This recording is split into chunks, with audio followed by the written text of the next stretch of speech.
Iran के supreme leader Ayatollah Ali Khamenei की मौत के बाद से दुनिया भर में विरोध प्रदर्शन देखने को मिल रहे हैं। भारत में रविवार को श्रीनगर से लेकर लखनऊ तक शिया मुस्लिम समुदाय के लोगों ने सड़कों पर उतरकर इस घटना का विरोध जताया। बता दें, घाटी में लगभग 15 लाख शिया आबादी है। श्रीनगर के लाल चौक, सईदा कदम, बडगाम, बांदीपोरा, अनंतनाग और पुलवामा सहित कई इलाकों में लोगों ने सड़कों पर उतरकर प्रदर्शन किया। प्रदर्शनकारियों ने अमेरिका और इजराइल के खिलाफ नारे लगाए और मातम मनाया।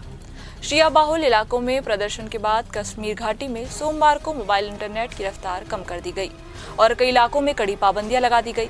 अधिकारियों का कहना है कि यह कदम कानून व्यवस्था बनाए रखने के लिए एहतियातन उठाया गया है।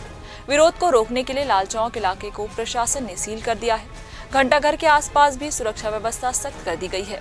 इसके अलावा स्कूल और कॉलेजों को 2 दिन के लिए बंद किया गया है। आज और कल यहां सभी स्कूलों और शैक्षणिक संस्थान बंद रहेंगे।